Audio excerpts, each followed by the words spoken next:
A'udzubillahi minasyaitonirrajim. Bismillahirrahmanirrahim. Assalamualaikum warahmatullahi wabarakatuh. Waalaikumsalam warahmatullahi wabarakatuh. Subhanallah wa bihamdihi adada khalqihi wa ridha nafsihi wa zinatal 'arsy wa midada kalimatihi. Dari tadi 106. Kurang lebih begini. Apa yang saya baca ini adalah sebuah kisah di mana Nabi Musa ketika mendatangi Fir'aun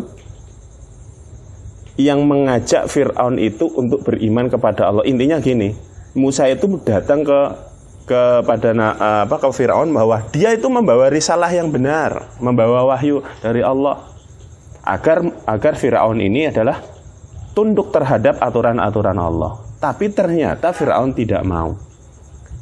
Lalu oleh Fir'aun ditantang, suruh buktiin bahwa kalau memang Musa ini benar membawa risalah benar, apa buktinya? Nah, ketemu Fir'aun yang mengaku Tuhan, yang mengaku dirinya Tuhan. Dalam sejarah Fir'aun ini kan mengaku Tuhan, sehingga seolah dia adalah orang yang paling berkuasa di jagat. Nah, kalau ketemu orang seperti ini itu tidak bisa dengan kata-kata, ya. Jadi Nabi Musa menghadapi Fir'aun ketika berjumpa itu nggak perlu pakai kata-kata, karena nggak akan mempan dengan orang kayak gitu. Bahkan kita juga kadang ketemu orang yang merasa dirinya tinggi, kadang pakai kata-kata nggak mempan, langsung tonjok gitu kan, langsung tendang gitu misalnya. Nah, Nabi Musa kemudian karena dia disuruh oleh Allah, tentu saja Allah yang menjaga dan akan membuktikan itu Allah, bukan Nabi Musanya.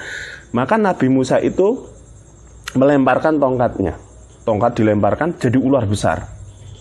Lalu kemudian Nabi Musa itu memasukkan tangannya ke dalam jubah. Kemudian ketika jubahnya tangannya ditarik, tangan Nabi Musa itu seperti maksudnya jadi lampu terang benderang gitu loh. Nah, ini untuk membuktikan bahwasanya kadang bertemu dengan orang-orang yang sulit sekali dengan sebuah kata-kata, maka para nabi rasul itu langsung memberikan mukjizat. Jadi seolah-olah di sini Nabi Musa langsung sombong. Kenapa langsung Nabi Musa ini menyombongkan diri seolah-olah nih ya? Tapi kan ini perintah Allah. Karena Fir'aun ini adalah statusnya adalah status orang yang mengaku dirinya tuh nggak bakal percaya dengan kata-kata. Begitu ketika sudah diberi sebuah mukjizat, ditampilkan sebuah mukjizat, Fir'aun aja tetap ngeyel, nggak mau. Nggak mau dalam artian kemudian menganggap bahwa itu adalah hal yang biasa. Bayangin, sudah dikasih mujizat, tongkat dilempar jadi ular besar, tangan dimasukin jadi lampu. Zaman dulu, mungkin kalau zaman sekarang orang, alah, gitu kan. Kalau di video apalagi, alah paling editannya gitu. Nah, kita kata seperti itu dianggap oleh Nabi Musa hal yang biasa. Kenapa? Karena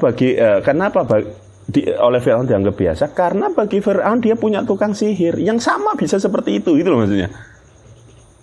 Apa intinya di sini? Intinya adalah ketika Nabi Musa itu menyampaikan risalah kebenaran tentang Islam. Jadi yang dibawa Nabi Musa Islam loh. Ingat, Nabi Islam itu sudah ada sejak zaman Adam, itu sudah ada Islam.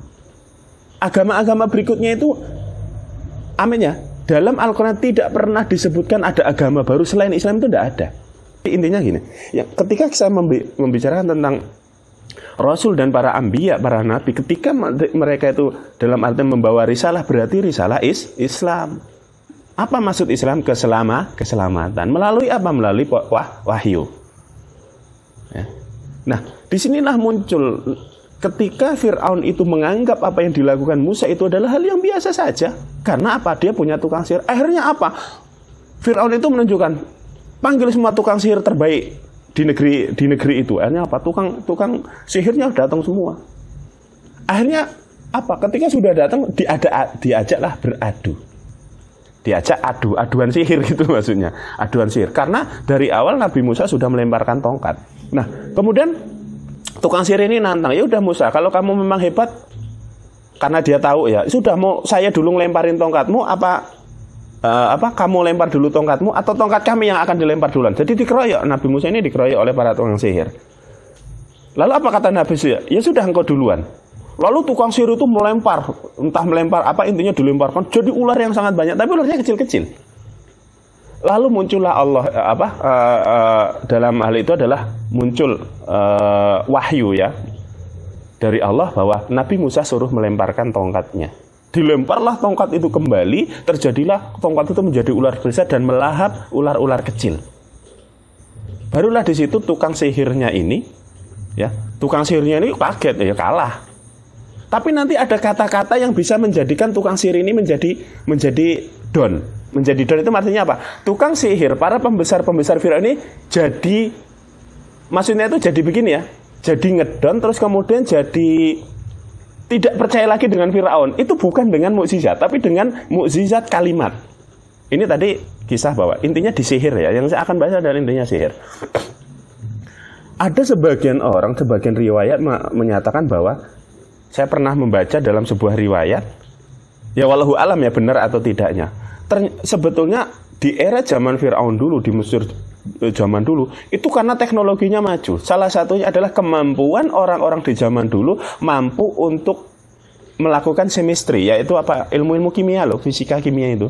Nah, menurut riwayat katanya, itu tukang sihir itu menipu sebetulnya. Sihir itu artinya menipu mata, namanya sihir. Jadi asal kata sihir itu adalah menipu mata. Jadi ketika tukang sihir itu kemudian membuat sebuah alat seperti bentuknya tambang, kemudian tambang entah diberi zat apa, ketika dilempar itu jadi kayak ular gitu maksudnya. Karena ada zatnya. Itu walau alam sih, saya nggak ngerti. Intinya yang penting kita mempercayai, yang kita percaya dari Al-Quran adalah tukang sihir dari Fir'aun itu menantang Nabi Musa alaihissalam. Ya akhirnya dilahap semua. Akhirnya apa? Tukang sihirnya ngedon. Karena apa? Ular banyak dilahap oleh ularnya Nabi Musa. Ya. Tapi yang menjadikan para tukang sihir dan pembesar Fir'aun itu tunduk terhadap risalah bukan dari masalah sihir yang mukjizat itu, enggak. Jadi ketika ditanya, terjadilah dialog antara Nabi Musa dengan Fir'aun. Ketika ditanya, ditanya Musa, ya Musa, di mana Tuhanmu? Lalu Musa ini bilang begini, di atas. Ya udah kalau begitu saya akan membangun bangunan yang sangat tinggi, saya akan cari, maksudnya tuh ahli-ahli bangunan akan saya cari Tuhan kamu. Masuk akal juga di daerah yang tinggi. Ternyata Tuhan kamu itu juga nggak hebat-hebat, kata Fir'aun ya. Lalu kemudian namanya itu tadi, Musa itu dibantu oleh Allah, yang jelas Allah akan membantunya. Lalu muncul satu pertanyaan yang nggak bisa dijawab oleh dia dan akan mengaburkan pengakuan dari ketuhanan, yaitu ketika begini. Lalu siapa Tuhanmu lagi ditanyakan? Kalau di dalam bumi saya akan menggali katanya. Maksudnya itu yang menciptakan bumi. Ya udah saya gali itu, kalau Tuhanmu ada di dalam bumi akan dikebom. Maksud itu digali, dicari Tuhannya. Masuk akal memang, kalau ada di bumi ya dicari kan. Kalau ada di langit akan dibikinin gedung, dibukuin akan dicari Tuhannya. Ditantang oleh. Lalu Nabi Musa putar otak lagi. Ya inilah terakhir Allah memberikan sebuah wahyu, kepandaian dalam berpikir. Lalu ditanya Nabi Musa, Musa, di mana Tuhanmu? Lalu jawab Nabi Musa begini, Tuhanku adalah yang menuhani nenek moyangmu. Baru nggak bisa jawab. Maksudnya begini, Musa itu nyatakan, Tuhanku adalah yang menuhani, yang menciptakan leluhur-leluhurmu, bapakmu, kakekmu, dan seterusnya. Dari situlah lalu muncul logikanya begini. Lah kalau Fir'aun ini jadi Tuhan saat ini, lah terus zaman sebelum ada Nabi Musa Tuhannya siapa? Paham nggak? Ya kan? Lalu pembesar dan tukang sihir itu berpikir, iya juga ya kan gitu kan. Jawaban Musa ini sangat telak. Sangat telaknya itu tadi ketika ditanya, ya Musa siapa Tuhanmu? Tuhanku yang menuhani leluhur nenek moyangmu. Dia kan muncul pemikiran, kalau Fir'aun itu mengaku Tuhan sekarang, lalu sebelum dia tuh lahir itu Tuhannya siapa? Disitulahnya banyak orang masuk Islam dari sebuah kalimat. Dari menggunakan mukjizat, menggunakan sihir, ngelawan sihir, itu orang nggak mau beriman. Tapi dengan kalimat seperti itu, ya itu bukan kehebatan Musa. Allah lah yang menunjukkan bagaimana menundukkan orang dolim. Apa intinya dari sini? Intinya tadi ke sihir ya. Ini sebuah cerita. Jadi di surat Al-A'raf, surat Yunus, terus ada banyak ya surat-surat yang menyatakan tentang ilmu sihir. Jadi inti dari sihir di sini adalah para tukang sihir Nabi Musa ini adalah menipu mata orang-orang yang hadir di situ sehingga memunculkan sebuah ketakutan, yaitu tadi menciptakan sebuah ular yang menurut riwayat wallahu alam itu ular beneran ataukah hanya sebuah benda yang sedemikian rupa menggunakan bahan kimia atau menggunakan alat sehingga dia bisa bergerak seperti ular. Intinya adalah sihir yang sifatnya menipu. Jadi kalimat sihir adalah kalimat nipu. Terus apa relevansinya? Apa yang akan saya bahas di sini? Nah, kalian sebagai orang yang belajar spiritual, terus yang di rumah juga ini yang menyaksikan, mungkin kita seorang muslim di dalam internal kita sendiri, dalam agama sendiri yang berkaitan dengan akidah, kita sering bertentangan dengan orang-orang yang tidak suka dengan hal-hal yang berkaitan spiritual, supranatural. Ya. Pertama, orang-orang yang menyatakan bahwa amalan-amalan hikmah itu adalah amalan-amalan sihir. Amalan sihir. Contohnya gini, kamu suruh puasa 3 hari amalan biar bisa begini-begini. Itu sihir dianggapnya. Terus kemudian intinya tirakat-tirakat lah, tirakat-tirakat. Terus kemudian melakukan sebuah puasa-puasa yang tidak diajarkan dalam Islam, yang tidak ada dalam panduan dalam Islam. Itu adalah jalan menuju sihir. Salah satu kelompok yang menyatakan, yang membenci tentang hal ini adalah, mohon maaf ya, yang dari zaman dulu saya dari zaman dulu, saya tuh dulu pernah berdebat ya dengan orang, yaitu orang-orang salaf. Orang yang mengaku dirinya salaf. Ingat, saya nggak nyatakan orang salaf salah. Orang yang menyatakan dirinya kelompok salafus soleh, yang katanya memurnikan agama, yang hanya berpangku kepada hadis dan Quran. Maka dia akan menentang hebat tentang hikmah. Ditentang. Bahkan bukan cuma ilmu hikmah, tasawuf, tarekat, itu ditentang habis-habisan. Bahwa itu adalah kesesatan. Nah, sekarang sikap kamu ini membawa nama agama. Sekarang banyak spiritualis berani tampil di YouTube, berani tampil di TV, berani tampil di umum. Sekarang paham nggak dengan hal-hal seperti ini? Bisa nggak dia itu menangkal? Maksudnya itu membawa. Kalau dia membawa agama, membawa nama agama di dalam dia itu praktek, membawa nama agama di dalam dia itu melakukan aksi, bisa enggak sih ada dakwahnya di dalam? Ketika sudah dia ada tugas dakwah, bisa nggak menghalau orang-orang yang menyatakan itu sihir, itu haram? Bagaimana caranya? Ini sebuah tantangan. Jangan merasa sombong, merasa membawa nama Islam dengan pakaian yang luar biasa, dengan ini bisa narik pusaka, bisa datengin jin, bisa ngobatin orang dengan singkat dan sebagainya. Apakah itu adalah bagian sebuah yang benar dalam Islam? Itu yang salah satunya adalah orang yang mengaku dirinya aliran salafus soleh itu nggak mau seperti itu. Nggak ada orang itu tak dibaca kayak gini terus langsung sembuh, nanti datang lagi dibaca ini sembuh, itu pasti sihir. Tapi orang salafus soleh juga nggak salah 100%, bisa juga dia benar kok. Jadi menganggap segala sesuatu yang berkaitan, makanya mereka itu antipati benar dengan orang-orang yang tampil di YouTube, terutama ya TV. Kalau di TV karuan lah, dia nggak menyatakan ustadz. Yang jadi masalah sekarang ini yang berani tampil di YouTube sudah menyatakan ustadz, menyatakan gus, itu yang jadi masalah. Coba kalimat gus itu sangat lekat sangat lekat dengan kehidupan pondok. Kata sandang gus itu sangat lekat sekali dengan orang-orang alim. Gus itu sangat lekat dengan agama Islam. Jadi ketika orang sudah membawa nama Gus, membawa nama Ustadz, itu ada agama yang dibawa dia ketika bertindak. Makanya mending saya. Namanya apa? Pak Den, nggak bawa siapa-siapa.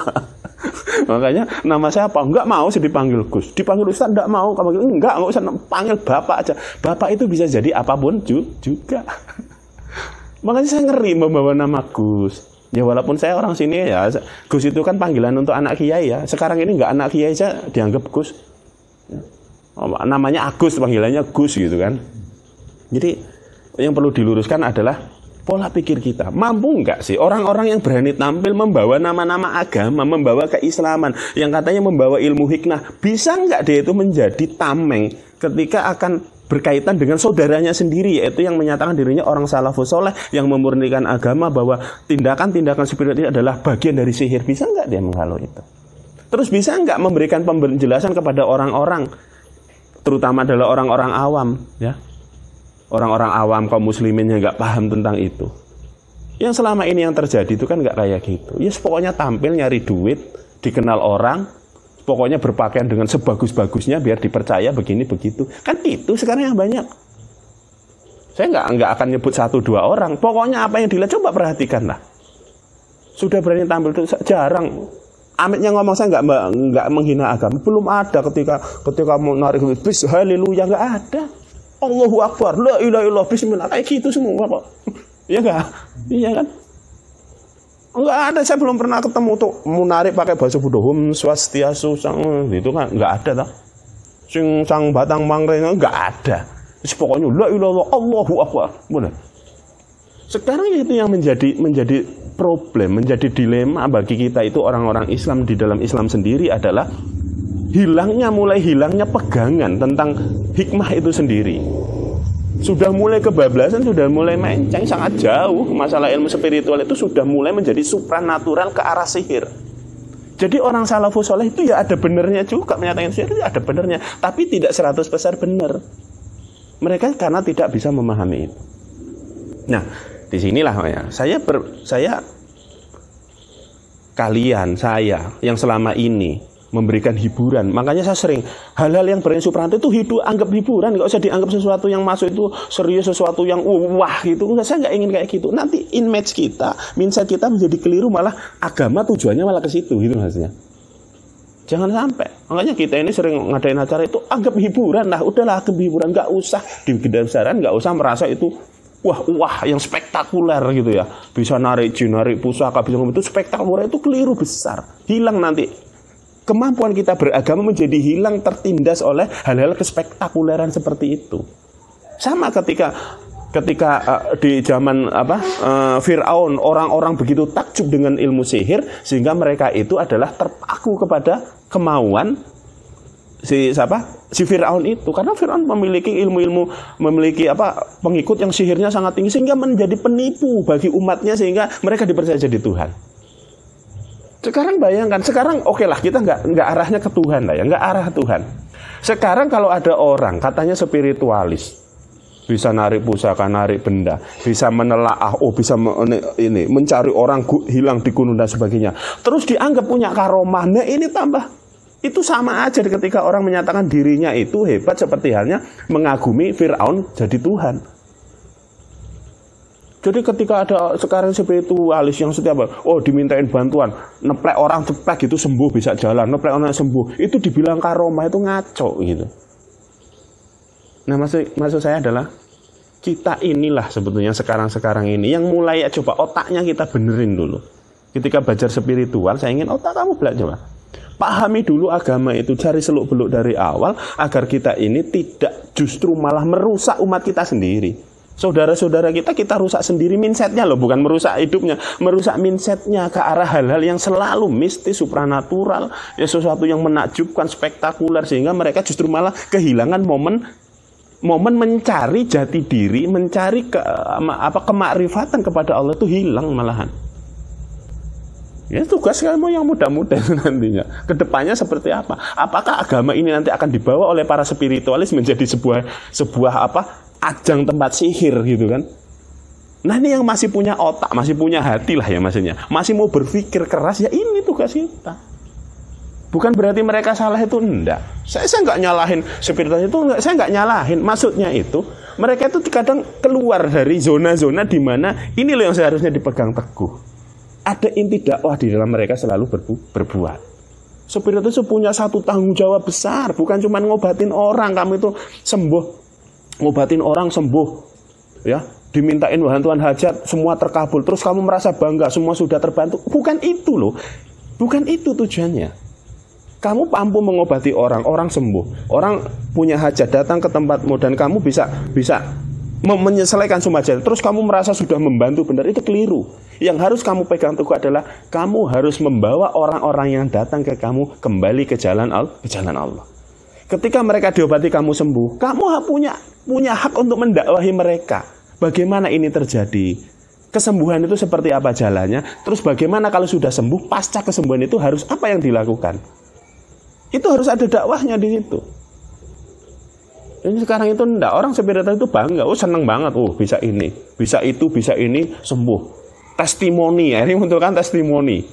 Si ini datang ke ki ini sembuh gitu kan, ini sembuh. Hanya apa? Untuk menarik minat banyak orang agar datang ke dia. Demi apa? Keuntungan ekonomi. Ya kita nggak melarang orang nyari penghidupan, ya nyari penghidupan ekonomi, kita nggak ngelarang.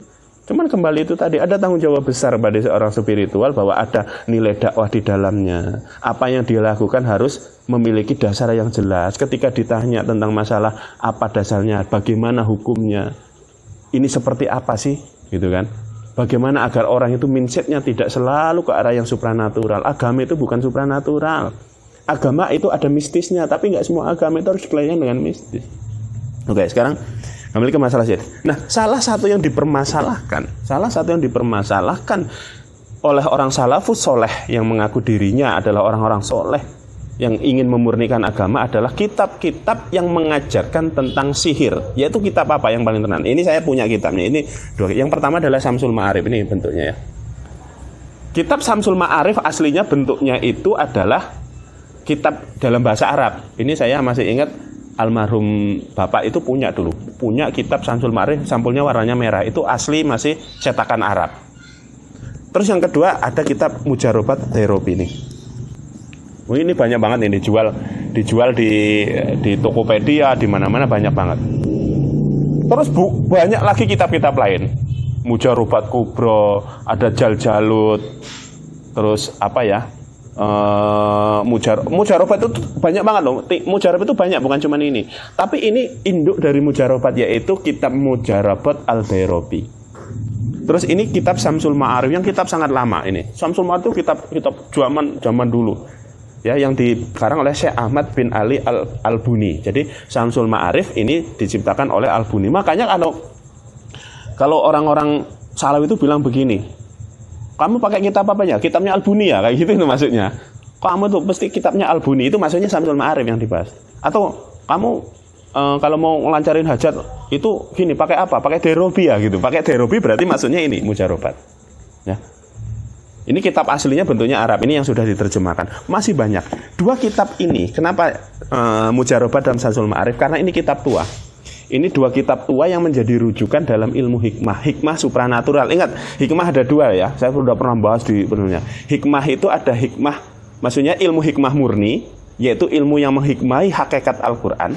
Dan ada hikmah supranatural, yaitu menghakikati atau mendedar ayat-ayat Quran, doa dan hadis digunakan untuk hajat-hajat tertentu. Itu baru namanya hikmah supranatural. Kalau hikmah murni nggak mempelajari ini loh. Ingat, ilmu hikmah itu yang murni tidak mempelajari hal-hal yang berkaitan dengan amalan seperti ini. Enggak, al-hikmah itu bukan kayak gitu. Jadi ketika berucap, oh kamu belajar apa? Ilmu hikmah. Ilmu hikmahnya apa yang dipelajari? Oh begini, saya puasa begini. Oh itu berarti hikmah supranatural. Terus kamu belajar apa? Ilmu hikmah. Yaitu apa? Saya membaca tafsir Jalalain. Nah itu berarti hikmah murni. Yang dipelajari adalah kitab Jalalain, terus kitab Mantek, terus kemudian ada kitab Asbabun Nuzul, Asbabul Wurud dan sebagainya. Itu dia mencari hikmah murni, yaitu tentang memahami hakikat Quran, dan itu memahami hakikat Quran sendiri. Sedangkan hikmah supranatural adalah mengambil inti-inti, ya, menjadikan sebuah ayat, menjadikan sebuah surah, menjadikan sebuah sholawat, menjadikan sebuah doa, menjadi lantaran untuk memohon hajat kepada Allah terkabulkan. Jadi pahamilah ya. Jadi ilmu hikmah itu nanti mesti keliru gitu loh ya. Bahkan orang selalu ngomong, oh ilmu hikmah kok begitu, ilmu itu hikmah sesat itu. Ini dianggap ilmu hikmah, makanya ini ilmu hikmah sesat, ini sudah dianggap sesat, benar. Ya, saya itu pernah bantah-bantah dalam di online ya. Syamsul Ma'arif itu ilmu sihir itu ya. Orang sihir, orang-orang Islam. Kadang bawa-bawa itu, kadang orang-orang NU gitu. Bahwa saya mah no problem. Kenapa? Saya mempelajari ini. Saya mempelajari tapi nggak mempraktekkan itu ya. Jadi apa sih sebenarnya dua kitab ini ya? Kitab ini yang selalu dianggap sebagai induk kitab sihir dalam ilmu hikmah. Apakah benar di dalamnya ada sihir? Nah ini yang akan saya bahas. Agar kamu nanti intinya gini. Tapi yang harus digarisbawahi ya. Saya tidak menyarankan kalian mengamalkan ini, tapi juga saya nggak ngelarang. Ingat. Saya nggak menyarankan kalian mengamalkan kitab ini, tapi juga saya tidak melarang.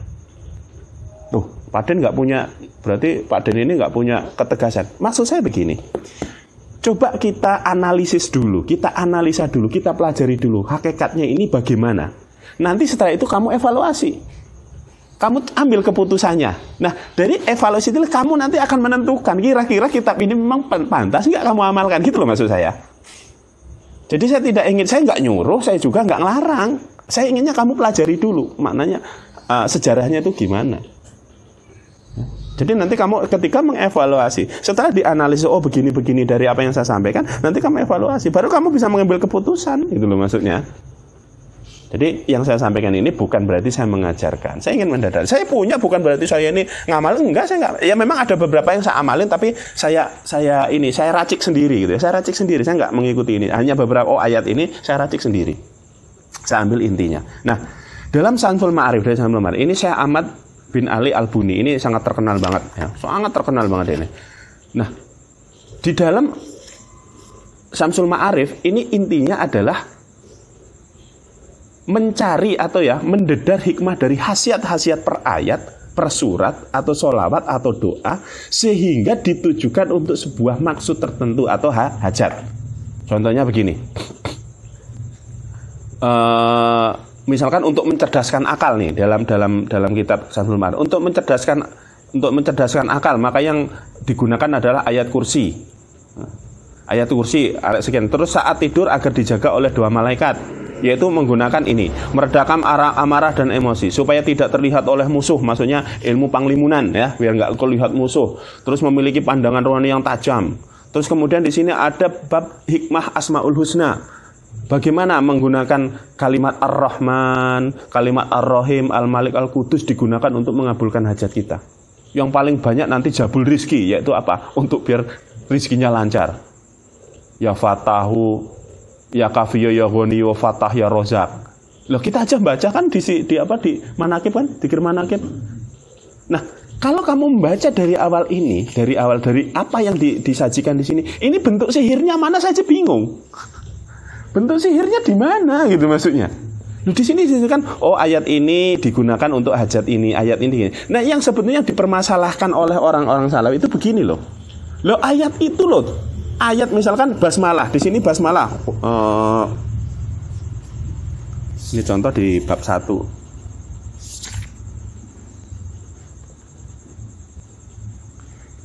Mendapat kemuliaan dan kewibawaan di bumi langit. Jika ingin menjadi orang terhormat bukan hanya di bumi langit, maka perbanyaklah menzikirkan. Imam Al-Buni berkata, barang siapa memperbanyak membaca basmalah, maka akan dianugerahi kemuliaan dan diwad di bumi dan di langit.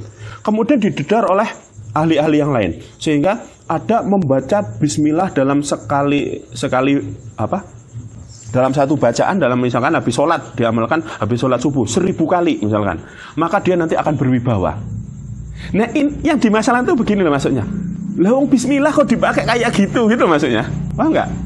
Lah bismillah kok dipakai kayak gitu. Bismillah itu maknanya bismillah dengan menyebut asma Allah Ar-Rahman, zat yang ras Ar-Rahim, zat kang asih. Maksudnya dengan menyebut nama Allah yang Maha Pengasih, lagi Maha Penyayang.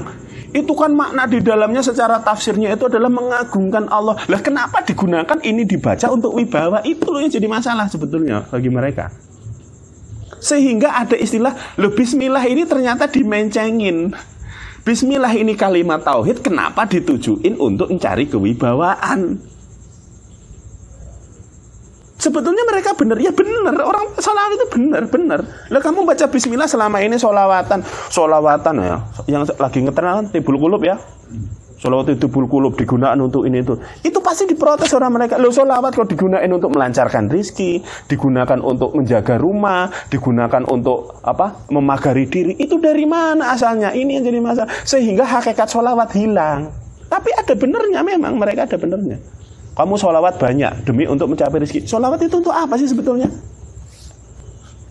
Innallaha wa malaikatu yusholluna ala nabi ya ayyuhalladzina amanu shollu alaihi wasallimu taslima. Allah mengajarkan, ya Allah sendiri dengan malaikat itu bersolat, bukan berarti Nabi Muhammad itu lebih unggul dari itu, enggak. Maksudnya memberikan contoh kepada umat bahwa malaikat saja disuruh bersolawat. Saking ya hamba yang satu ini begitu mulianya, begitu diagungkan, begitu digadang-gadang oleh Allah, sehingga para malaikat saja sudah sholawat. Sedangkan untuk umatnya, hambanya, dengan kamu bersolawat, maka harapanmu adalah dekat dengan Rasulullah. Kalau sudah dekat dengan Rasulullah, maka insya Allah menjadi jalan kamu mendapatkan syafaat di yaumul qiyamah. Apa manfaat setelah kamu mendapatkan syafaat? Maka kamu akan terbebas dari segala siksa. Itu tujuan utama dari sholawat sebetulnya. Akhirnya diracik ketika ada orang yang meraciknya bahwasanya sholawat sekian ribu ini untuk begini, sholawat sekian ratus dibaca begini-begini, terus ditambah sedekah gini agar rezeki kamu lancar. Salah nggak? Ya nggak salah. Yang jadi salah adalah kamu menyandarkan bahwa rizki itu muncul begini gara-gara sholawat. Itu jangan salah, keliru. Terus akhirnya hakikat sholawat menjadi hilang. Sehingga kamu baca sholawat bukan karena menyanjung Nabi, bukan karena ingin mendapatkan syafaat, bukan karena kamu mengikuti anjuran Allah, innallaha malaikatahu, bukan. Tapi kamu semata-mata untuk ego kamu, yaitu ingin mendapatkan rezeki yang banyak. Akhirnya jadi salah itu sholawatnya. Paham? Iya, makanya orang salaf itu nggak terima. Maksudnya gini, menyalahkan orang bersolawat, ya, entah solawat nariyah, entah solawat, ada solawat jabur rizki banyak, itu disalahkan oleh mereka karena tapi ya memang benar. Loh, kamu itu solawat gunung sampai nangis sampai itu kamu itu karena cinta dengan Rasul. Apakah karena kamu ini begitu sayang dengan Rasul, begitu rindu dengan Rasul? Apa karena kamu itu sambil nangis mikirin utang banyak dengan solawat pengen lunas? Itu loh maksudnya. Nah, baru sebetulnya ada relevansi, ada benar dan salahnya. Tapi apakah salah Pak dengan membaca sholawat kita? Ya nggak salah, nggak salah. Kamu baca sholawat, ya Allah, baca sholawat, mohon dengan membaca sholawat, karena sholawat itu bisa menjadi kunci dibukanya pintu langit agar doa kita diterima. Itu loh maksudnya. Jadi semua punya alasan. Jadi yang bersholawat pengen rezekinya banyak ya punya dasar. Yang tidak terima bahwasanya sholawat digunakan untuk rezeki juga ada dasarnya. Terus bagaimana kamu sikapnya? Maka di dalam bersolawat itu, ya dua-duanya harus kamu masukin dong. Ya Allah, dengan kemuliaan Rasul, dengan rasa cinta dengan Rasul, mudahkanlah aku dengan membawa nama Rasul.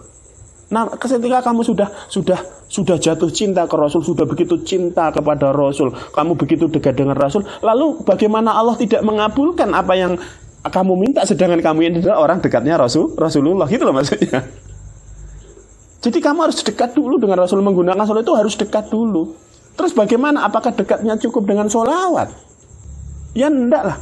Sekarang saya tanya, kamu punya cewek, setiap hari cuma ya, hi darling I love you. Setiap hari, hi darling I love you. Hi darling I love you. Ketika ceweknya bilang, Beb, aku pengen kamu setiap hari itu mandi yang bersih gitu. Kamu nggak pernah mandi, tapi tetap I love you. Besoknya bilang lagi, pacar kamu bilang, yang kamu kan punya motor ya, kamu kan kalau pulang kerja kan duluan, aku jemput ya. Kadang-kadang jemputnya, kadang jemput, kadang enggak. Tapi I love you tiap hari, I love you itu tiap hari. Bagaimana? Menurut pendapat, apakah itu disebut cinta yang sebenarnya? Enggak kan? Orang itu kalau cinta ke cewek, bukan cuma I love you, kadang I love you-nya sedikit, tapi gerakannya banyak. Gini, misalkan baru, yang kamu nganggur enggak, pokoknya apa sih yang enggak untuk kamu, gitu loh maksudnya. Oh, aku mau diantar, udah tak anterin, mau kemana aja gitu. Terus gitu, yang bosan di rumah, ayo udah yuk beli bakso gitu. Coba bayangin, nggak perlu I love you kayak gitu kan.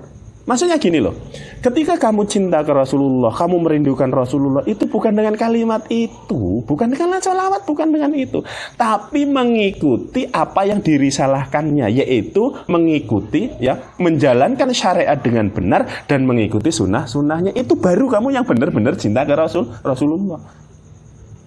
Jadi dengan orang sholawat tiap hari 1000 atau 100, itu bukan berarti cinta. Itu sama dengan kamu dengan pacarmu tiap hari I love you, I love you, I love you, I love you, toh.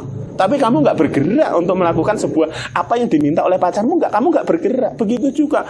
Untuk apa kamu banyak sholawat, ribuan kali kamu sholawat, ya, sholawat sampai dower, sampai nangis-nangis, tapi kamu sholat kadang bolong-bolong, ya, puasa sunnah enggak, ya.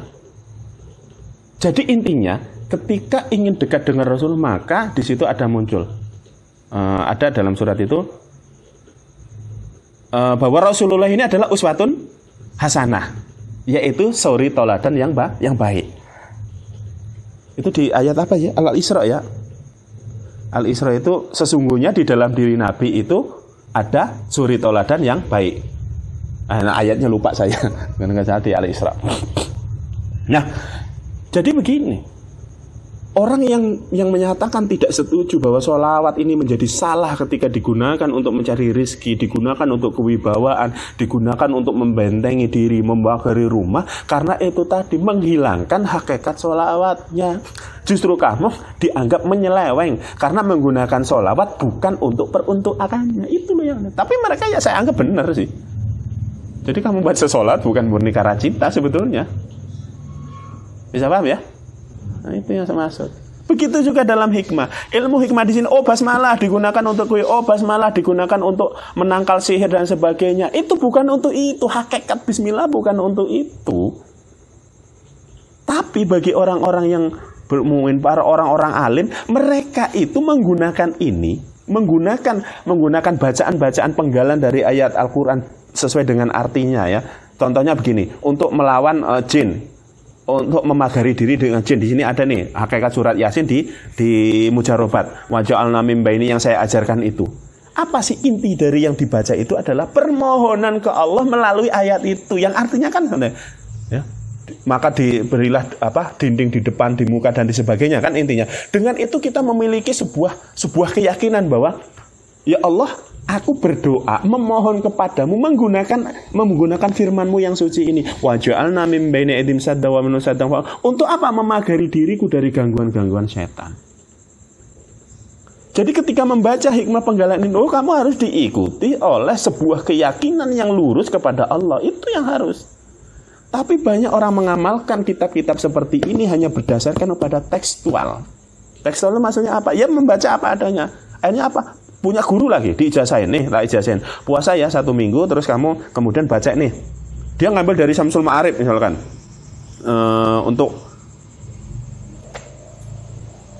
Untuk apa? Agar dagangannya laris misalkan. Puasa 1 minggu. Ini yang dibaca. Ya Fatah, ya Rozak. 1000 kali setiap sholat ini. Selama puasa sekian, itu sekian. Akhirnya apa? Yang dikasih ini kan ngikutin toh. Tekstual kan dia ngikut. Oh iya, gitu. Bahwa ternyata ini digunakan untuk ini. Bahwa dia tidak sadar dalam dirinya itu harus ada keterkaitan sebuah keyakinan ke Allah. Itu yang harus ada. Dan itu disandarkan semua ke sana. Agar ketika kamu sudah melakukan mengikuti pola ini yang diajarkan ini, kamu sudah ternyata kok hajatmu nggak terkabul, kamu nggak menyesal itu nantinya maksudnya loh. Yang terjadi mungkin saya ini sudah diijazahin ini, sudah puasa, sudah melakukan ini, ternyata nggak manjur. Berarti seolah-olah kalimat-kalimat Allah itu gak ada artinya. Ini yang jadi masalah nantinya. Karena walaupun ini di Syamsul Ma'arif, walaupun di Mujarobat, kalimat-kalimat ini kalimat Quran. Semuanya itu ayat-ayat Quran yang dibahas. Ada sholawat, ada doa. Ketika kamu terjadi muncul, kamu gak terkabul hajatnya mengikuti ini, kamu mungkin menyalahkan ini, ternyata ini gak bagus, ini gak. Berarti kamu itu secara tidak langsung menghina itu ayat Allah, gak ada fungsinya. Ini jadi bahaya. Ini mindset kita nanti jadi. Itulah makanya butuh guru. Makanya saya tidak menyarankan belajar ini kalau nggak ada gurunya. Karena dasar dari untuk memahami kitab-kitab hikmah itu adalah sebuah keyakinan dan memahami dasar ini dari mana asalnya, apa kaitannya.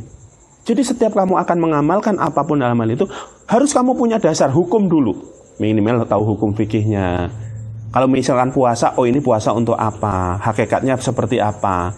Terus nanti hati saya itu harus dipasangkan seperti apa ketika mengamalkan ini? Yang rata-rata kan, puasa ini ya udah puasa meyakini, Pak saya yakin ini doa terus. Tapi hati kamu itu nancep nggak dengan maksudnya gini, ketika kamu memohon hajat, apakah di hatimu juga membawa hajat itu ke sana, itu loh maksudnya. Terus ada nggak rasa kepasrahan? Ada nggak rasa ikhlasnya? Ikhlas, pasrah, sabar. 3 hal ini harus mengikuti ketika kamu mempelajari ini. Sabar, berarti kamu harus sabar. Misalkan puasanya 40 hari, ya kamu harus sabar. Ikhlas, nggak usah ngeluh. Ikhlas nggak usah ngeluh. Ya karena ingin mendapat itu. Ya ikhlas, sabar. Apa tadi? Ikhlas, sabar, pasrah atau kona'ah. Pasrahnya apa terakhir? Ketika sudah melewati ini ternyata kok hajatmu nggak dikabulin, ya kamu santai aja biasa. Lah wong Allah diminta mau dikabulin nggak, haknya dia gitu loh maksudnya. Jadi nggak ada merasa terbebani, bahkan nggak nyalah-nyalahin. Ini harus menjadi dasar. Ya, sabar, ikhlas, kona'ah. Jadi jangan berlebihan juga, jangan berlebihan, maksudnya berlebih-lebihan dalam ngamal itu juga nggak boleh. Terus kemudian orang-orang menyatakan lagi, ini kitab sihir, karena nanti ada hubungannya dengan jin. Salah satunya di Mujarobat. Di Mujarobat ini Al-Dairabi juga banyak melakukan menciptakan beberapa kitab ya. Salah satunya ini adalah ada pembuatan raja dan azimat. Ya, raja dan azimat. Nah, raja azimat ini biasanya ditulis menjadi jimat. atau bahasa orang Arab namanya tamimah yang dan sedangkan orang-orang salafus soleh yang menyatakan dirinya orang salaf menyatakan bahwa tamimah itu hukumnya haram dalam Islam. Tamimah itu segala sesuatu yang ditulis atau di ininya benda lah ya, kita itu ageman lah, jimat. Itu yang diyakini bahwa dengan kita menggunakan benda itu kita selamat, kita dimudahkan jalan, kita begini, kita begitu. Dengan benda itu kamu percaya itu disebut tamimah. Nah, yang disebut tamimah yang biasa digunakan itu kan jimat kalau dalam orang Indonesia. Ya, ajimat. Kalau dalam orang Jawa itu apa? Biasanya apa namanya? Ageman. Punya ageman ya, ageman baik itu ageman benda, pusaka, ageman kertas dan sebagainya. Nah, inilah salah satu kenapa orang salafus saleh menyatakan mujarobat itu bagian dari sihir karena ada rajahnya di situ. Nah, raja-raja yang ditulis menggunakan kode-kode yang susah dipahami, ada bintang. Nah, ada gambar bintang, ada bulan, ada matahari, ada angka-angka yang tidak bisa dipahami. Nah, di situ bagi orang salafus saleh menyatakan bahwa itu adalah kunci-kunci untuk memanggil jin sebagai perewangan agar hajat dikabulkan. Apakah seperti itu? Bisa iya, bisa enggak? Jawaban saya, apakah mereka salah? Ya bisa benar di sana. Mereka ada benarnya, tapi juga mereka ada salahnya yang menyatakan itu. Memang benar, raja yang ditulis bahkan dengan huruf Arab pun bisa ditempati oleh jin. Tapi juga bisa nggak bisa ditempati oleh jin. Contoh ya, contoh nih. Ketika Umar bin Khattab dalam saya pernah cerita, dalam suatu negeri itu sungai Nil itu selalu melimpah, melahap, maksudnya itu terlalu sering terjadi dalam setiap tahun musibah meluapnya sungai Nil sehingga menyebabkan panen rumah itu hancur terjang banjir sungai Nil. Masalahnya apa? Agar tidak terjadi banjir, maka setiap tahun dia harus mempersembahkan seorang gadis untuk penunggu sungai Nil. Ini riwayatnya sahih loh ya, riwayatnya sahih. Terus apa yang terjadi? Umar bin Khattab paham. Umar bin Khattab paham. Oh, ini pasti kelakuan jin ini kelakuan jin. Akhirnya dia memberikan utusan, kemudian Umar bin Khattab itu menuliskan sebuah tulisan. Tulisan ini kemudian ditulis di kertas, diikatkan di dalam sebuah anak panah. Nah, nanti anak panah ini disuruh memanah ke sungai yang sering terjadi meluap itu. Benar, ketika panah yang berisi kertas entah kertas entah kulit yang ditulis oleh Umar bin Khattab ini dipanah ke sungai itu meluap dan jinnya kabur semua. Nah, bagi sebagian orang menyatakan berarti tulisan itu jimat, itu paham nggak? Berarti tulisan yang ditulis Umar bin Khattab itu jimat. Nah, ini menjadi dua persepsi. Ada dua persepsi yang menjadikan landasan bahwa ajimat boleh, salah satunya ini loh. Lah, Umar bin Khattab aja menulis surat di situ kemudian dipanahkan ke sungai loh, jinnya pada kabur semua. Berarti ternyata tulisan ini tidak mengandung jin karena ini digunakan untuk hancurin jin, kan? Paham? Jadi tidak selamanya raja atau azimat itu dianggap ada jinnya, karena salah satunya Umar bin Khattab melakukan itu, walaupun Umar bin Khattab saya yakin dia tidak menyatakan bahwa itu tamimah, gitu loh maksudnya. Maksudnya gini loh, Umar bin Khattab menciptakan itu bukan berarti dia itu nih jimat untuk menghancurkan jin, itu enggak, saya yakin enggak kayak gitu. Intinya Umar bin Khattab menuliskan itu, suruh memanah itu. Ya wallahu a'lam tulisannya Pak. Menurut riwayat katanya sih tulisannya bahwasanya ada intinya begini, bahwa akulah Umar bin Khattab ya, merupakan pimpinan para umat muslim di seluruh dunia begini. Maka intinya pergilah kalian untuk tidak ini kalau tidak ingin dihancurkan. Tulisannya katanya sih itu. Tapi bagi orang yang senang dengan raja, bagi orang yang senang dengan tamimah, oh berarti bisa dong ditulis kayak gitu, memiliki kesaktian kan? Dianggap yang ditulis Umar bin Khattab adalah sebuah kesaktian. Dan dianggap ternyata juga bahwa tidak ada tulisan Umar bin Khattab itu di dalamnya ada jinnya, karena ini digunakan untuk menghancurkan jin. Jadi ada persepsi itu, ternyata raja itu tidak selamanya bisa ditempati jin.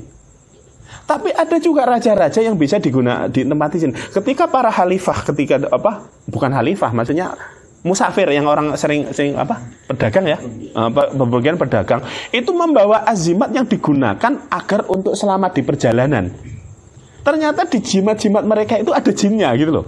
Ketika mereka melewati sebuah tempat yang kan gurun pasir atau di padang pasir ada batu dan sebagainya yang sering diganggu para jin di situ, ternyata si para musafir ini ada yang menggunakan jimat. Jimat ini ada jinnya, sehingga jin yang ada di situ, karena jin yang ada di jimat ini lebih kuat tenaganya, lebih kuat ilmunya bahasa kita, maka jin yang ada di situ pada takut semua gitu loh maksudnya.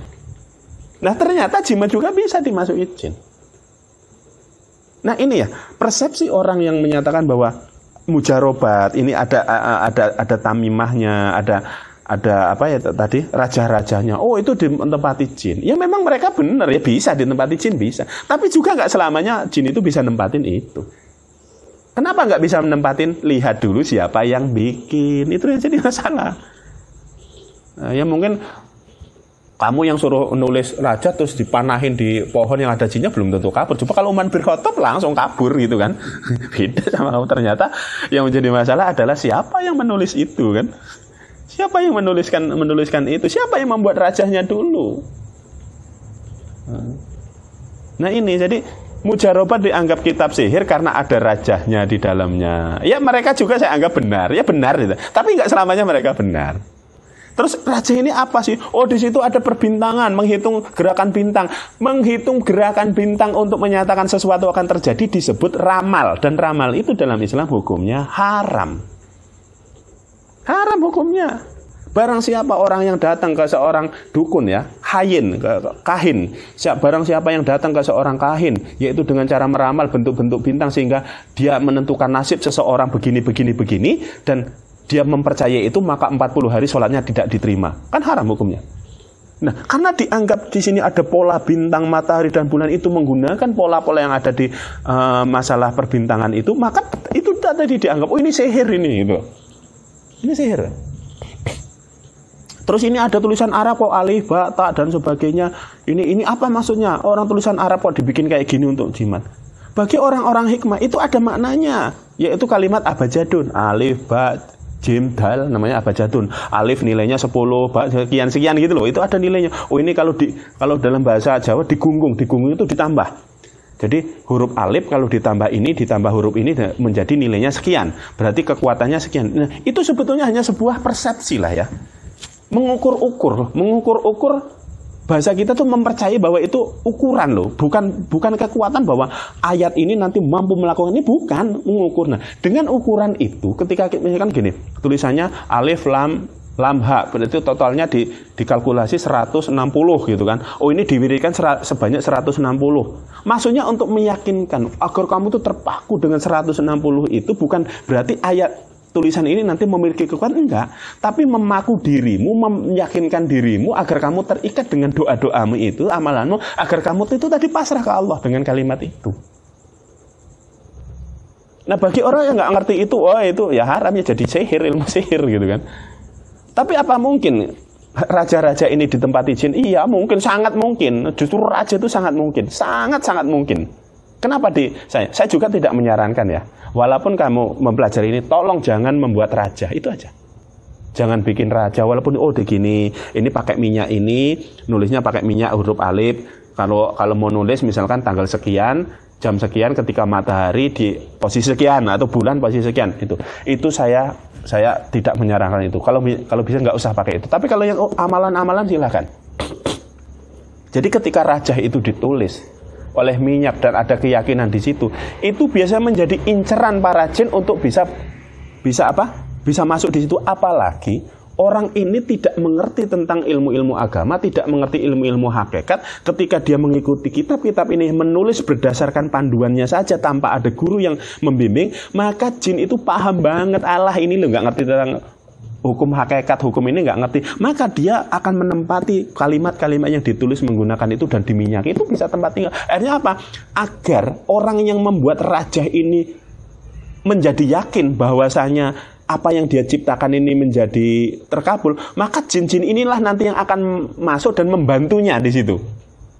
Sehingga raja inilah menjadi tamimah azimat yang akan selalu dibawa orang itu, dan menjadi keyakinan bahwa jimat inilah yang menyelamatkan dia. Lalu muncullah itu tadi musyrik. Jadi tujuan dari jin-jin yang masuk ke raja-raja untuk membantu itu adalah untuk memusyrikkan orang ini, itu loh maksudnya. Bukan membantu itu berarti jinnya ditundukin, enggak, saya itu enggak percaya. Orang narik jin gitu dimasukin ke raja agar dia bantu, terus jinnya mau. Itu berarti kamu bisa nundukin jin. Belum tentu. Jin itu justru malah tertarik, oh ya udah, saya penting bantu dia kayak gini agar dia yakin bahwa sebetulnya hajatnya kabul karena saya gitu kan. Hanya apa? Hilang dia keyakinannya kepada Allah. Akhirnya dia lebih terikat dirinya, mindsetnya, pola pikirnya lebih terikat kepada azimat dan raja itu. Akhirnya apa? Musyrik kan jadinya. Itu loh yang sangat mengkhawatirkan dari masalah raja-raja yang ada di Mujarobat, kitab yang dianggap itu yang sangat dikhawatirkan. Saya sangat setuju kalau ke situ, sangat setuju. Tapi kalau pukul rata Mujarobat ini semua ilmu sihir, itu saya nggak setuju. Nggak dipahami dulu kan maksudnya apa. Maka memang untuk raja ini saya, walaupun ada guru ngajar ini, mohon jangan bermain raja. Ya, raja itu sangat besar kemungkinannya bisa ditempati para jin. Karena dia bentuknya benda sih. Benda tulis, apalagi ada minyak wanginya sebagai suatu benda yang paling disenangi dari namanya adalah salah satu minyak wangi. Harumannya minyak wangi, intisari minyak wangi itu kan menjadi tempat bagi dia, menjadi makanan oleh para jin. Makanya jin itu sangat senang banget. Bagaimana jin itu masuknya? Dia akan menipu melalui bentuk-bentuk energi. Kamu narik gini energi, tarik set, itu energi semuanya jin. Jinnya energi terus masuk ke dalam situ, hanya membantu kamu. Nah ini yang salah, memang benar saya anggap salah kalau yang kayak gini. Saya setuju kalau ini diharamin, saya memang setuju. Tapi itu tadi, kembali ke riwayat tentang Umar bin Khattab. Terus ada lagi riwayat bahwa ketika sahabat itu, karena untuk membaca ayat-ayat Al-Quran itu ada anak kecil ya, anak-anak kecil itu belum bisa menghafal ayat kursi dan sebagainya, maka para sahabat ini menuliskan kalimat-kalimat anti, maksudnya itu kalimat pengusir jin itu ditulis di kertas, di kain, kemudian dikalungkan ke anaknya. Maksudnya tuh begini, maksudnya tuh ini salah satu riwayat yang dijadikan sebagai sebagai dalil bahwa jimat nggak haram itu ini. Sebetulnya jimat haram.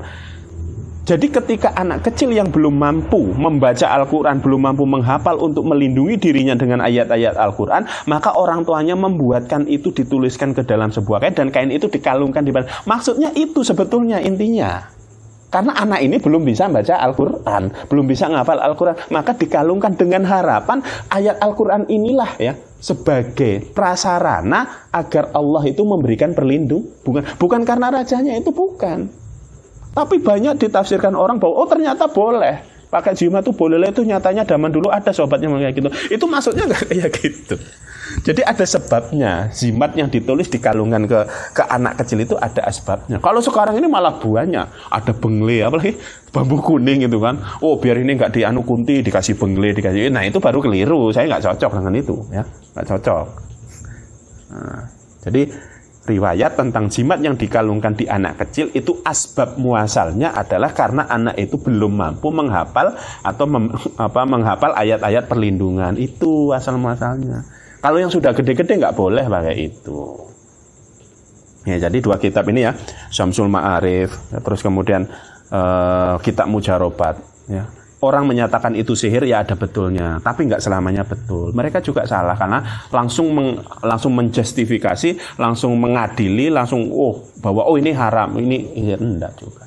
Terus apakah amalan-amalanmu termasuk kamu mengamalkan bismillah 1000 kali, mengamalkan kalimat ini 1000 kali untuk kekuatan agar kamu kuat, agar kamu terlindungi. Apakah bisa dimasuki jin? Bisa.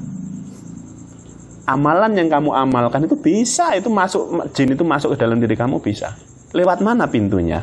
Kalau pintu-pintu dalam bentuk eterik, ya pintu-pintu energi, maksudnya energi ya, energi kan umumnya dari punggung nih, punggung, telapak kaki, terus ini di dada, ya, telinga, ini yang berlubang-lubang ini bisa menjadi jalan eterik, namanya jalan-jalan masuknya energi-energi yang membawa jin itu bisa, itu gampang kalau nutupnya gitu maksudnya.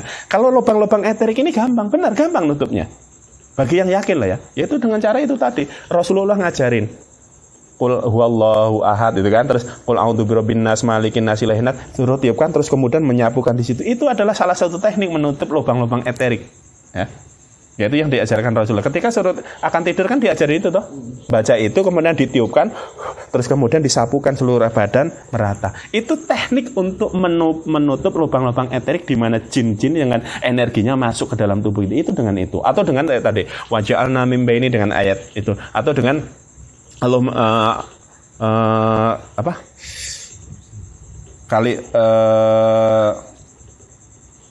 doa itu loh, doa apa sih?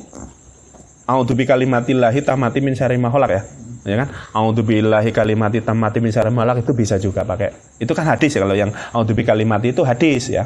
Sedangkan falak terus nas kulhu al-ikhlas, falak, an-nas itu kan ayat Quran itu. Itu dia. Nah, itu teknik menubang lubang-lubang eterik itu tadi dengan cara seperti itu. Rasulullah sudah ngajarin. Nah, ada lubang yang sangat sulit sekali ditutup dan ini sangat terbuka lebar yang bisa dimasuki jin.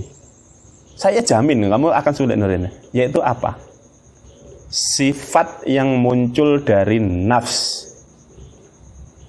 nafsu kamu itu loh maksudnya. Nafsu adalah pintu terbesar gerbang yang sangat-sangat sulit kamu tutup. Kalau pintu eterik itu gampang masuk, maksudnya jin itu biar nggak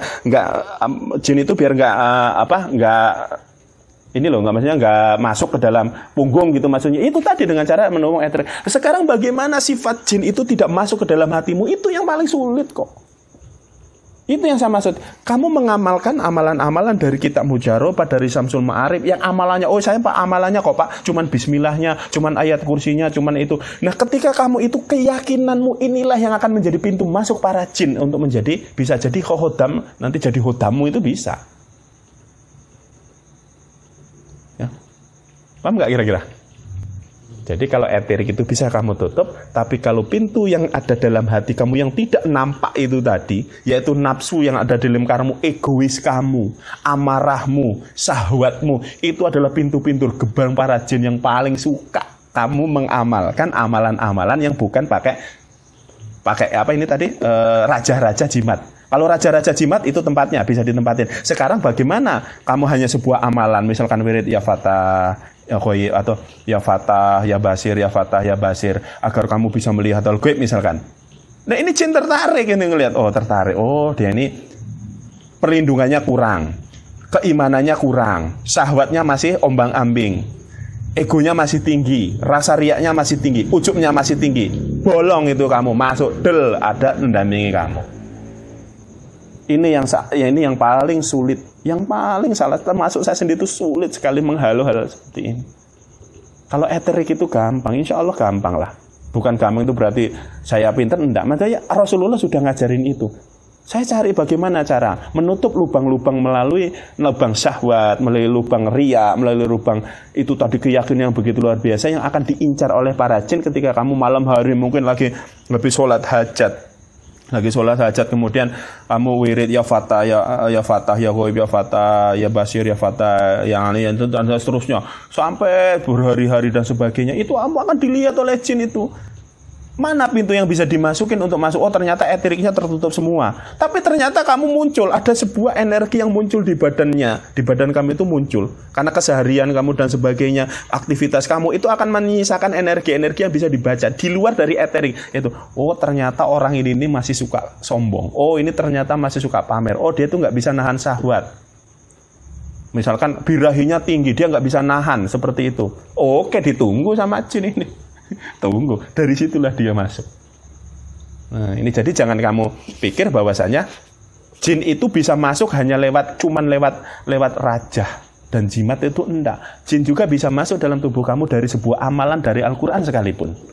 Yaitu melalui pintu-pintu nafsu. Itu yang paling sulit ya. Itu kalau terus gimana cara menghalaunya? Yaitu tadi kamu harus memang ada pembimbing. Ya, untuk yang satu ini harus benar-benar ada pembimbing. Kamu amalan kayak gini sendiri, itu saya nggak yakin kamu itu terbebas dari cengkraman para jin, itu saya nggak yakin. Ya mungkin karena kamu itu mungkin sudah memiliki basic, sudah memiliki keyakinan semua. Ya intinya 3 hal itu tadi. Sabar, ikhlas, qanaah, ini dulu yang harus kamu pahami ketika amalan, agar jin itu tadi. Dan di luar dari amalan ini kamu harus mampu menggenjot, harus mampu mengontrol nafsu-nafsu kamu itu. Agar tidak menjadi sedikit saja kesalahan dari nafsu kamu itu bisa menjadi pintu masuk bagi mereka. Berapa banyak sekarang katanya yang spiritualis ya. Spiritualis yang katanya waduh sudah sering banyak ngijazahin amalan ini, amalan itu, masih senang dengan perempuan. Belas itu saya udah nggak respect dengan kayak gitu. Tapi kan menikah 2, 3 itu kan sunnah Rasul. Bukan masalah sunnah Rasulnya. Ternyata dia tetap nggak bisa jaga syahwat itu loh, walaupun halal. Paham nggak? Walaupun halal ternyata dia syahwatnya nggak terjaga gitu loh maksudnya. Apalagi sudah jadi spiritualis gini di belakang layar main. Ya main dengan orang, selingkuh lah dan sebagainya, dinikah siri lah dan sebagainya. Itu ternyata, itu berarti saya sudah nebak. Orang-orang kayak gitu ala ya hodamnya dia itu gitu kan. Apa nggak takut Pak hodamnya itu ketika dia sholat baca Quran? Alah, hodam kok takut dengan kamu sholat.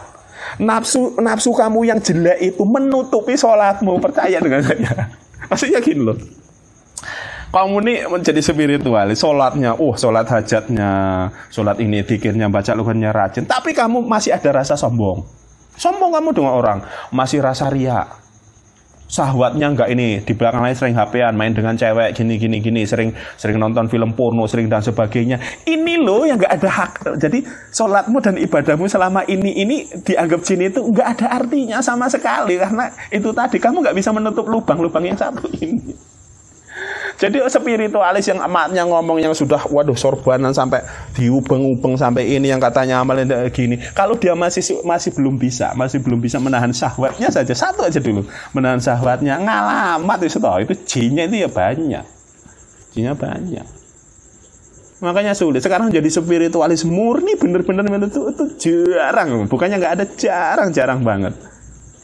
Jadi jangan melihat dari tampilannya. Kalau melihat dari tampilannya, dari panggilannya Ustaz, panggilannya Gus, panggilannya Syekh, Habib, Kiai gitu. Lihat kehidupannya seperti apa. Jadi jangan terpaku dengan hal-hal seperti itu. Kamu itu punya karomah gondol apa? Ya. Enggak seperti itu. Jadi saya itu melihat orang-orang yang memiliki karomah itu benar-benar ya Allah hidupnya itu tertata benar. Orang-orang yang saya temui yang memiliki karomah itu tertata benar. Sifatnya, sikapnya, wataknya ya Allah nggak bisa saya nyontoh. Itu benar-benar karomah bagi saya. Ya sekarang ini contoh adalah guru sendiri. Itu istrinya loh dia. Banyak sekali perempuan itu yang mau jadi istrimu berapa sebenarnya? Apa kata jawab Romo yaitu saya sudah cukup satu saja istri. Ya intinya untuk apa istri banyak? Syahwat itu intinya istri banyak juga jadi syahwat nantinya. Ya. Godaannya lebih banyak. Dia cukup dengan satu istri. Yang penting ibadahnya banyak. Orangnya dermawan banget. Disalahin orang diem. Tapi sekali doa ya Allah, moga-moga orang itu jadi orang benar. Nggak pernah merasa dirinya itu disalahin orang terus doain moga dilaknat. Nggak ada. Nggak bisa. Itu spiritual benar spiritual itu. Ya. Sikapnya, sifatnya, tutur katanya, perilakunya itu menggambarkan dari spiritual yang sebenarnya. Maka ketika dia bilang, itu punya karomah itu saya percaya gitu loh maksudnya. Tapi nggak langsung percaya, maksudnya saya pahami dulu orangnya, kesannya benar, dari ngomongnya sudah adem kok. Orang kalau punya karomah sebenarnya bagus, ngomongnya sudah adem, ngomong gitu loh maksudnya. Kadang disapa itu kan ya bangga gitu maksudnya. Baru ketemu, Mas dari mana? Gitu kita udah seneng banget rasanya tuh yang adem gitu disapa orang-orang seperti itu. Padahal kita baru ketemu kadang gitu Mas ya. Makanya sangat sulit. Sekarang itu pakaian ideal lah, idealis itu apa? Namanya spiritual itu ya pantasnya pakai ini, itu namanya idealis. Kamu itu spiritualis bawa Islam ya pakainya harus sarungan, harus pakai peci, harus sorban, itu namanya idealis. Sekarang itu idealis itu diduluin kualitinya yang nol, kualiti agamanya itu di nol. Ini saya nggak menjelek-jelekan karena saya sendiri bukan orang sebaik itu gitu maksudnya. Saya memang bukan orang baik, tapi saya sampai hari ini saya berusaha kok punya guru yang ingin saya contoh kebaikannya. Kalau saya ngaku orang baik itu keliru, saya ngaku orang baik, orang suci, orang itu keliru. Itu namanya udah ujub kan, riak namanya. Tapi saya masuk dalam kategori orang yang sedang bertirakat berusaha nyontoh para guru-guru saya yang memiliki karomah itu agar saya seperti mereka. Setidaknya kecipratan lah. Bukan kecipratan karomahnya, kecipratan sifat perilaku wataknya seperti mereka yang lemah lembut, adab asor, sama siapa saja itu menghargai, nggak pernah marah nggak pernah, sabari pol. Apa itu sabar wong? Mau ditinggal-tinggal anaknya aja santai aja, kok nggak ada sedih-sedihnya.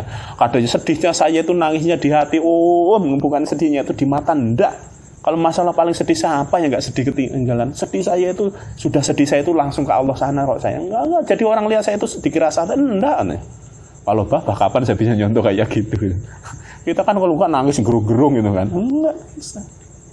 Belum lagi loman bahasa Jawanya, gampang ngasih. Enggak ngasih apa pokoknya apa itu? Apa? Dengan saya itu ya, dia punya lagi megang jam gitu.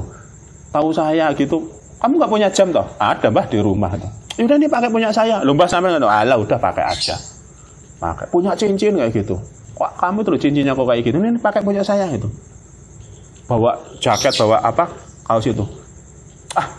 Kamu tak beliin, tunggu dulu dibeliin saya kayak gitu. Di sarung dan begini. Mbah sampai ini lu ngopo ngasih kayak gitu. Kata dia begini. Kata dia itu apa itu begini. Saya itu ngasih orang itu bukan kemauan saya katanya. Lah terus kemauan siapa ya? Enggak tahu. Kerentek kayak hati. Nah itu kalau udah bahasa kerenteknya hati itu sudah memang dari hati nurani. Jadi dia tuh tiba-tiba ngasih orang itu bingung dia sendiri. Saya lagi ngerokok bawa kecilnya, cangklong dia itu panjang. Lihat saya, cangklong kok cilik, pakein aja. Bah, malas ini cangklong itu punya sampean. Enggak, pakai aja. Sering banget seperti itu. Saya pilih, ya Allah, saya itu ngasih duit aja kadang masih eman-eman. Apa ini ketemu orang itu? Sini nih, kasih duit kayak gitu. Nah, ini orang yang benar-benar mendalami spiritual murni itu udah kayak gini itu nggak penting bagi mereka. Karena apa? Doanya lebih mustajab. Nggak usah pakai Samsul Ma'arif, nggak usah pakai Dairobi Mujarobat, itu bagi orang nggak penting. Benar nggak penting bagi mereka. Itu apa kayak gitu? Kalau dia mau sombong, bismillah saya lu tuh dengan Samsul Ma'arif masih kuatan bismillah saya katanya. Ya emang benar gitu loh. Emang benar. Jadi itu tadi. Jadi memahami kitab-kitab yang dianggap sihir itu memang benar-benar harus hati-hati. Terutama dua kitab besar yang dalam ilmu hikmah yaitu Samsul Ma'arif dan Mujarobat. Kamu harus paham. Minimal kamu kalau nanti ya tanya sama orang yang ngerti tentang itu. Ini kalau mau diamalin bagaimana. Terutama adalah menata hati kamu dulu agar kamu itu benar-benar yakin sehingga kamu itu mendapat 3 sifat yang akan kamu bawa, yaitu tadi sabar, ikhlas, qanaah itu dulu yang harus ketika amalan itu yang harus kamu pegang teguh. Agar apa? Kamu terhindar dari godaan para jin, agar amalanmu itu tidak ditempeli oleh jin sehingga nafsu-nafsumu itu tadi bukan menjadi jalan masuk karena kamu memiliki 3 sifat ini. Jadi ini yang berat. Jadi intinya orang itu menyatakan kitab Samsul Ma'arif dan Mujarobat sihir itu ada betulnya ketika yang menjalankannya itu salah jalan. Tapi juga ini ada salahnya karena orang yang menjalankan ini tidak semuanya ada kaitannya dengan jin. Sihir itu artinya adalah menipu mata, namanya sihrun. Sehingga di dalam kitab ini adalah ada tipu daya daripada para jin, itulah yang disebut sihir. Jadi sihir jin itu adalah masuk ke dalam amalanmu, masuk ke dalam rajahmu. Itu adalah karena ingin menipu kita, menipu orang-orang di sekitar kita, menipu orang-orang yang datang minta berobat ke kamu dan sebagainya. Tapi itu ternyata sembuh. Kesembuhannya itulah yang akan menipu akidah. Kamu kan terikat, tapi sembuh Pak, orang itu datang ke ini Ustadz ini gini-gini, walaupun katanya tukang sihir tapi sembuh, banyak nolong banyak orang. Ini bukan masalah banyak nolong orangnya, kembali ke tadi. Seberapa banyak kamu menyadarkan orang-orang yang sakit itu yang datang ke kamu sehingga dia menjadi beriman dan tambah takwanya, itu menjadi kunci. Jadi ada orang datang berobat ke kamu, kalau sudah sembuh takwa enggak dia, itu yang kamu jadi tanggung jawabmu. Kalau dokter kan enak, sudah sembuh ya sudah, enggak ada tanggung jawab kayak gitu. Kamu dalam spiritual membawa nama agama, berarti ada dakwah di situ. Jadi ada orang datang minta konsultasi ke kamu, ini gimana dan sebagainya. Harapan kamu cuma satu, ketika kamu membantunya maka dia akan kembali ke jalan yang benar, yaitu beriman dan bertakwa. Itu yang harus itu, sehingga dia jauh dari penipuan para jin. Jadi kamu Jadi ada orang, oh mampu nih, dibacain bismillah, sembuh. Dibacain ini, sembuh. Tapi orang itu nanti kalau sudah ya tetap bermaksiat, itu berarti kan penipuan. Kamu nggak bisa ngontrol diri kamu. Jadi ternyata berat ya, banyak orang, Pak pengen belajar ke Pak Dan, alah saya itu udah nolak, ngelihat sifatnya itu, oh itu udah ambisi, nggak bisa. Saya gembleng diri itu, menggembleng dalam seperti itu dari 3 sifat itu dulu. Sabar, ikhlas, qanaah itu dulu. Guru saya ngajarin itu kok. Kowe nek wis iso kaya ngono lho, gampang ilmu-ilmu ngono. Tapi emang guru saya itu ya pinter. Dia nggak perlu kitab-kitab kayak gini. Jin aja ngeliat dia takut kan kayak gitu. Jin aja ngeliat dia takut. Kenapa? Saking berwibawanya karena keimanan, bukan ilmunya tinggi, hudamnya lebih gede. Nah, itu kan beda. Ada orang jin takut karena dia punya hudam. Aslinya jin itu berani ke kamu, takutnya sama hudam. Loh, kok kamu yang bangga? Kan aneh. Kamu punya hodam nih, merasa punya hodam Siliwangi, bentuknya macan gede. Jin itu takut semua sama dia. Kamu yang bangga. Lu kok goblok mentoh. Lah dia itu takutnya sama jinnya, bukan sama kamu. Malah kamu yang bangga. Kata macannya, oh majikan telak ini. Takutnya sama saya kok kamu yang bangga. Itu kan kadang ya itu tadi menipu kan. Menipu. Ini merasa bangga, ujub, bangga diri. Kamu memiliki hodam yang begini-begini, jin aja pada takut. Oh yo aneh, lebih enak orang itu, jin itu takut karena ibadahmu, jin itu takut karena kamu memiliki aura tentang di dalam diri itu ada aura sholawat karena kecintaanmu, ada aura bismillah karena kamu cinta dengan bismillah, ada aura ayat kursi karena kamu itu senang sekali dengan Allah menggunakan ayat-ayat kursi. Itu yang diharapkan.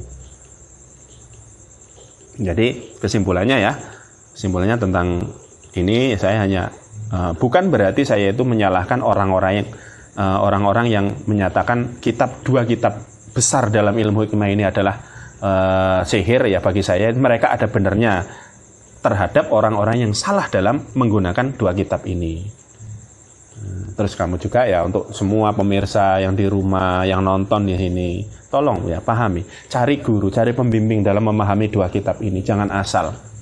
Karena jin itu bisa masuk ke dalam diri kita melalui banyak jalan.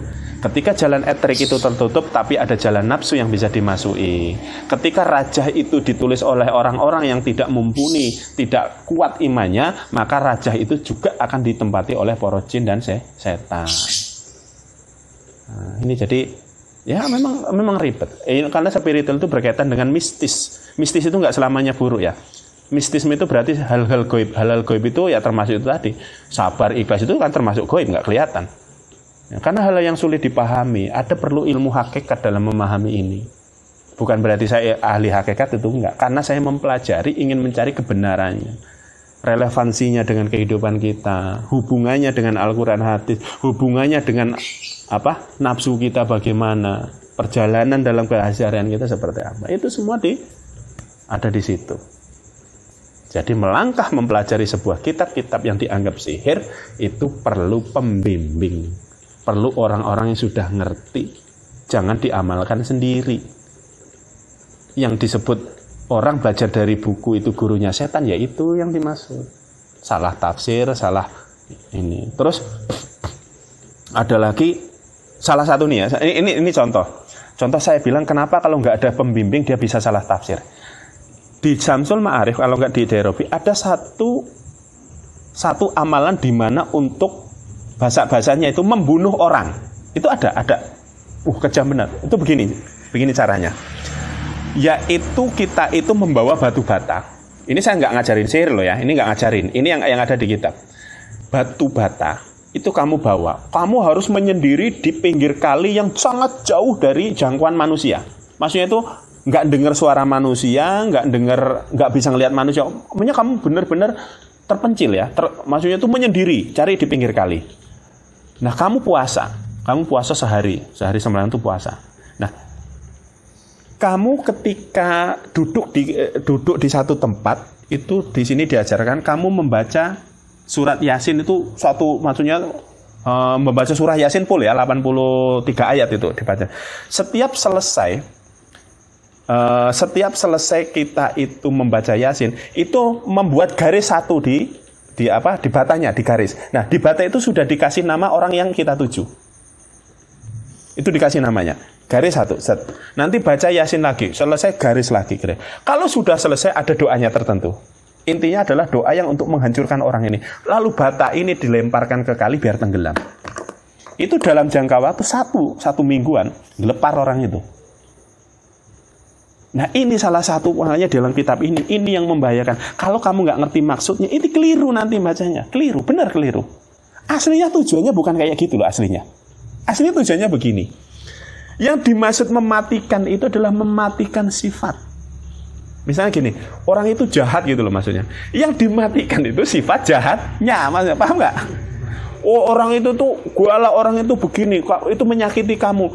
Itu agar orang itu menjadi lemah lembut adalah sifat-sifat buruknya itu yang harus dibunuh. Nah ini orang kalau nggak memahami dikira bunuh manusianya. Terus ketika bener karena kamu nggak punya guru, bener diamalin, dicemplung, besoknya mati. Alhamdulillah. Lu kamu bunuh orang dengan cara ini, alhamdulillah. Kan kacau kayak gitu.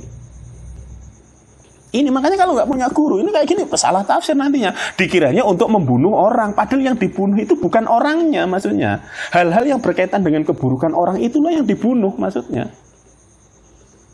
Jadi ada loh, ada entah di bab yang mana itu tentang khasiat ayat surat Yasin.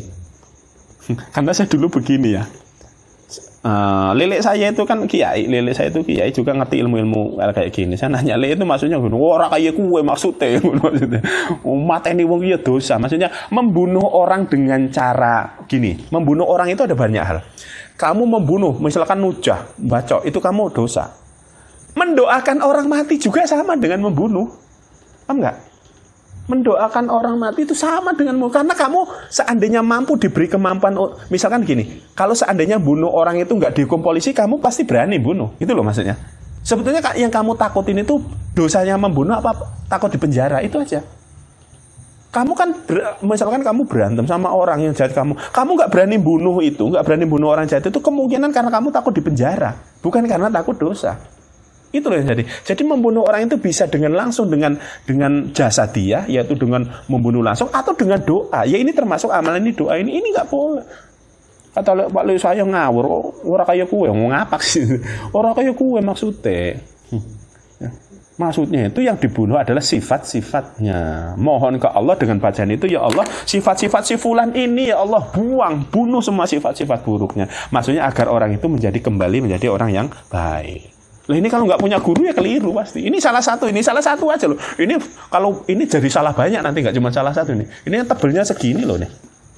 Kitabnya tebelnya segini. Ini kalau kamu nggak mendadak nggak memahami maksudnya ya jelas keliru. Bener kata orang salafus saleh itu kitab sihir. Ya memang bener jadi kitab sihir. Karena gara-gara yang mengamalkan ini nggak ngerti.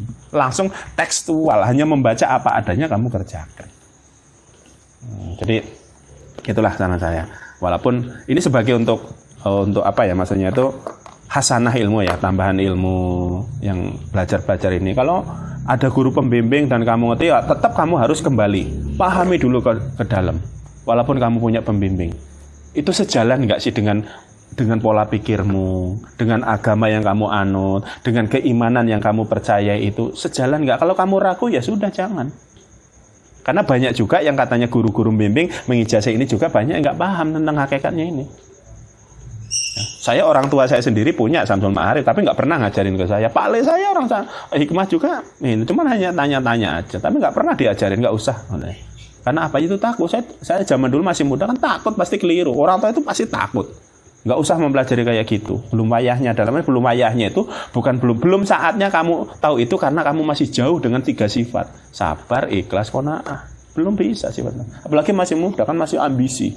Nafsu, egonya, amarahnya masih tinggi. Pasti untuk agul-agul, bahasa Jawa itu agul-agul, kejadukan, untuk sombong-sombongan, untuk pamer-pameran, untuk merasa dirinya sakti. Ya paling itu.